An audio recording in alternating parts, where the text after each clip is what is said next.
Muy buenos días, niños. Hoy vamos a trabajar el curso de razonamiento verbal. Quien te habla, la profesora Antonia Cayotopa.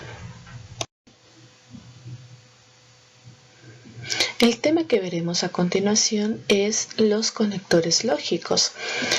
Ya se llama así a las palabras y o expresiones que sirven para enlazar las distintas ideas que queremos expresar, ya sea en una oración, en un párrafo o en un texto. Por ejemplo, tenemos los términos además, también, si bien, pero, primero, después, a continuación y o por último, etc. Los conectores lógicos se utilizan también para dar fluidez y claridad a un texto, otorgando a las ideas un orden lógico. Sin ellos, los textos serían solo un conjunto de oraciones independientes y aisladas. Vamos a ver a continuación un ejemplo básico de cuando nosotros en algunas ocasiones empleamos conectores lógicos sin darnos cuenta. A ver, me dice, María y Juanita fueron a comprar queso y mantequilla. En este caso hablo de dos personas. Hablo de María, también Juanita. Para unir estas dos personas, estos dos nombres, yo estoy usando un conector. Ese conector viene a ser la palabra y. María y Juanita. El término y me permite agregar un elemento más a la oración. Fueron a comprar queso y mantequilla. Lo mismo, me permite poder unir los dos términos, queso y mantequilla. Si no diría queso mantequilla como un solo elemento y no me permitiría entender lógicamente la expresión. En el segundo caso me dice, Juan estudió matemática, además historia. Al igual que el otro caso, me está añadiendo un elemento más. Está formando parte de la misma oración. Es así que nosotros empleamos conectores lógicos dentro de nuestras expresiones. Estas son las formas simples en las cuales representamos los conectores lógicos dentro de una oración. A continuación veremos cómo se usan los conectores lógicos dentro de un texto.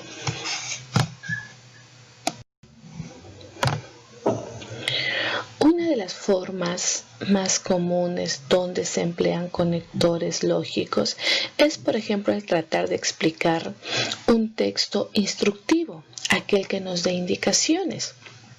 Vamos a ver. Dice, veamos la siguiente receta. Medio kilo de fresas, media taza de azúcar, un tarro de leche, una cucharadita de vainilla. Ingredientes. A ver, ahora, ¿cómo organizo yo esta información en un texto empleando los conectores lógicos? Si empleamos los mismos términos que decíamos al inicio de esta sesión, tenemos los términos primero, después y por último en esa secuencia. Entonces vamos a ver. Primero se pone a helar por 2 horas el tarro de leche. Después se licúa la leche con el azúcar, la vainilla y las fresas. Y por último se echa en un recipiente y se pone a helar durante 2 o 3 horas.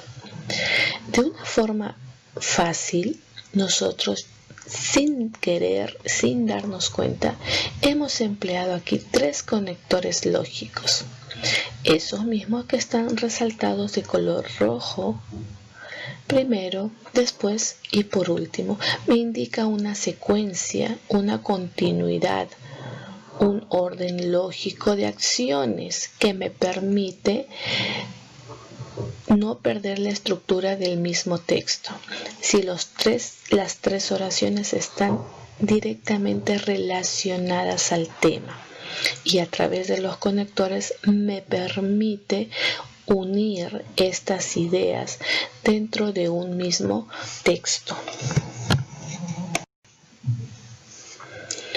A continuación me dice, lee el siguiente texto y anota el número del 1 al 4 según el orden en el cual suceden los hechos.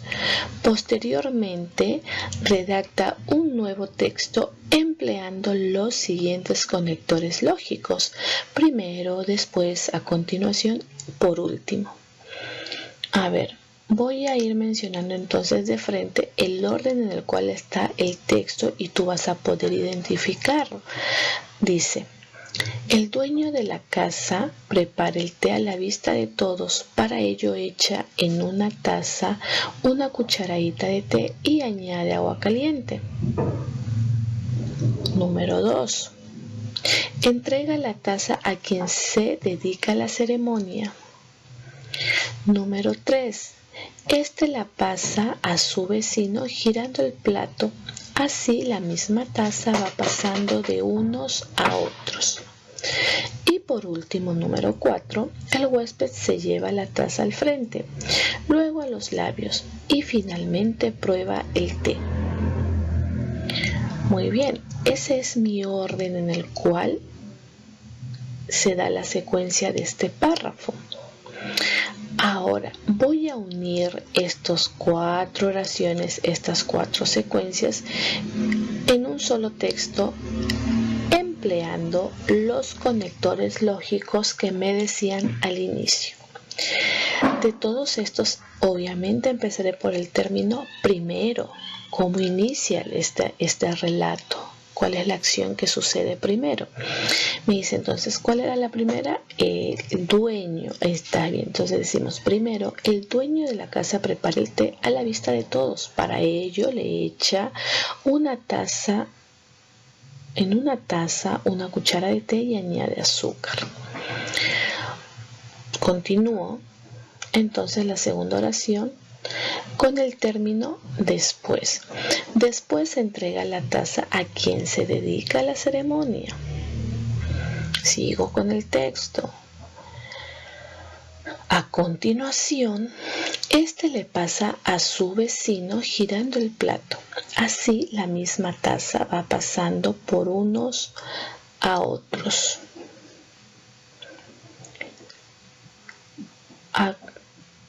Finalmente, el huésped se lleva la taza de té, luego a los labios y finalmente prueba el té. Si te das cuenta, en esta última oración también se emplean conectores lógicos, ¿como cuáles? El término luego y el término finalmente, que me está indicando una secuencia, un orden de sucesos. Es así como se están usando los conectores lógicos en textos mayores, donde damos una secuencia, una continuación. Por ejemplo, también los puedes usar cuando realizas un resumen de un cuento, de una fábula. A continuación, después, ahora. Son términos que te están indicando que no están aislados, que están dentro de un texto mayor. No pierden coherencia, no pierden sentido. Son párrafos que se van a relacionar entre sí, u oraciones también que van a ir relacionadas entre sí. Muchísimas gracias por la atención prestada.